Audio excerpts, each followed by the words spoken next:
Hey everybody. A very common question that I get is, am I going to upgrade to the new 2017 F450 Platinum from my 2016 F450 Platinum? And the answer is, I probably will, but I'll probably wait until the 2018 or 2019 model of this truck. I think that anytime a new design comes out, a new fully redesigned body, engine components, things like that, you want to wait a little bit, let them work the bugs and the kinks out of it. I think probably what you're going to see is within the first year of this truck being available and sold, Ford's going to make some minor tweaks to it. I have a feeling, and it's just my gut feeling, that they're probably going to go to some type of a reinforced or even perhaps a high strength steel bed, at least the bottom portion of the bed, just to address any possible concerns of puncturing or damage that General Motors highlighted. And I have a whole nother video on that.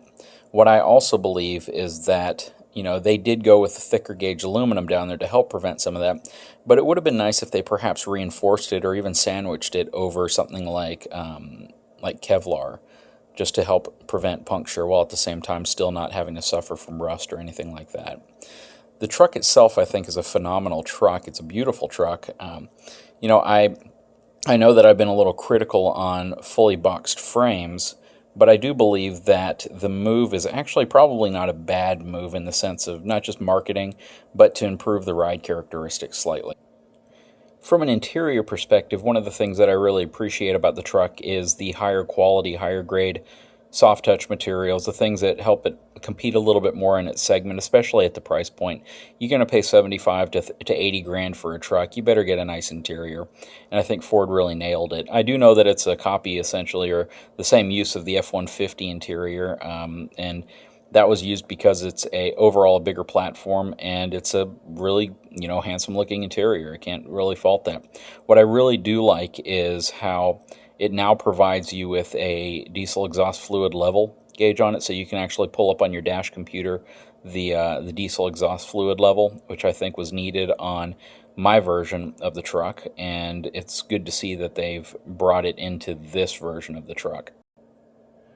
Another really nice addition are the 6 upfitter switches. I think that placing them in the overhead console is a far better location than in the lower dash where they currently are on my truck. And there's only 4 of them currently in my truck. The challenge with putting them on the dash right in front of the cup holders is if you have anything in the cup holder, you have a hat laying up there, when you go to grab it, sometimes it turns a switch on.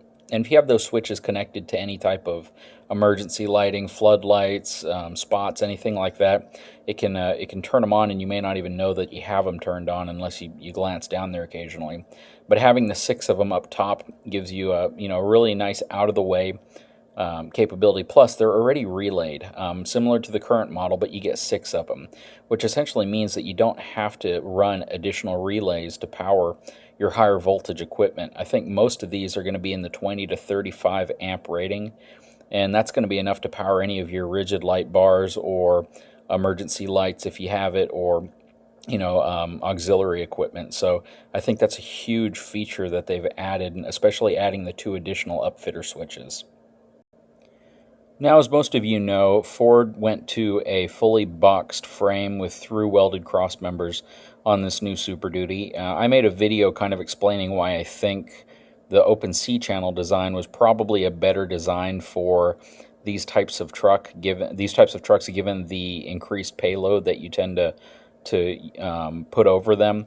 But it's really going to be testing it in the field to see if that's really a factor, because you put enough steel, you put enough cross members and strength behind it, the chance of the frame itself failing is probably pretty slim. More like a suspension component may fail, a shackle or a spring or something of that nature. However, I don't really have anything against a fully boxed frame.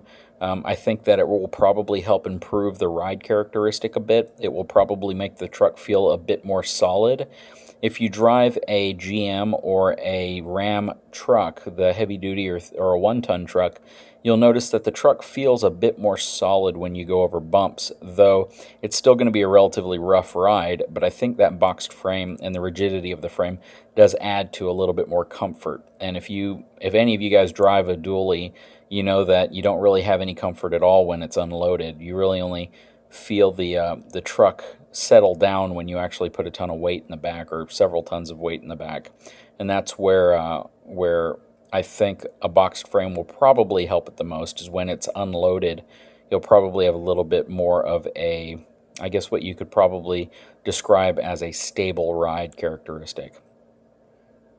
One of the really nice engineering characteristics of the new Super Duty that I really think has been sorely missed for a while is what Ram and GM have been doing for a while, and what Ford has been doing to their half-ton trucks for a while, and that's insetting the door. That's where the structure that the door actually closes into is one solid structure. It doesn't have creases or weld joints or fasteners, and because of that, you can create a much better seam and a much better seal. That's why if you open the door of, say, an F-150 or a General Motors truck or a Ram and close it, it makes that solid thud sound, whereas on the current Super Duty, when you close the door, it makes more of a clinking sound. And I think that this has been long overdue, and I'm glad Ford has finally introduced the insetting of the doors on the Super Duty. That really, really adds to the overall fit and finish of the truck itself. So that's a really good mark in my book for them. I just wish they had done it several years ago. Some of you may be aware, but Ford is moving away from the use of the Dana S130 axle in their F450 and going to a newer model Dana axle. I don't have the model number on me currently, or the product number, but to me, I think that they probably should have stuck with the S130 axle. I think it was a beefier, bigger axle, even though the new axle they're going to is supposed to be a better rated than, or a higher rated capacity axle versus the Dana 80.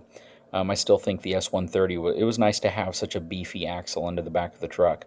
So I'd kind of prefer that they go back to that, but I really can't comment much on it until I've actually driven the two trucks and kind of seen the characteristics of both of the axles side by side.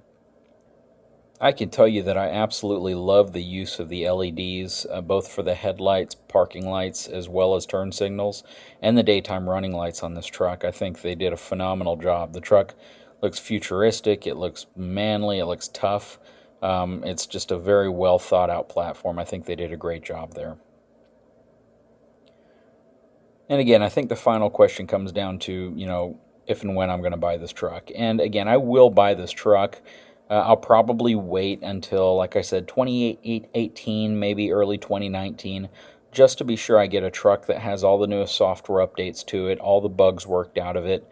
And, I'm reasonably certain if I'm going to spend that much money on, I'm going to get a truck that's not going to be in the shop. I think every manufacturer has gone through scenarios like that. I know Ram, when they launched their newer truck line, they had a problem with the front. I believe it was a track bar that was actually breaking because of a poorly installed or welded component there, and I'd hate to have to deal with any of that. So I'll let the first several thousand buyers of this truck be the guinea pigs for it, and I'll probably hold on to my 2016 F450 for another couple of years. I love the truck I currently have, and I really have no reason to upgrade other than wanting to have the newest, greatest thing that's out there. But overall, I'm very satisfied with what I have. So as long as I'm happy with it, I'll probably hold on to it. And again, if I decide to get this truck, it's probably not going to be for at least 2, maybe 3 more years. Guys, I hope you enjoy this short video. If you do, please leave feedback, comments, and like and subscribe. Thanks, everyone.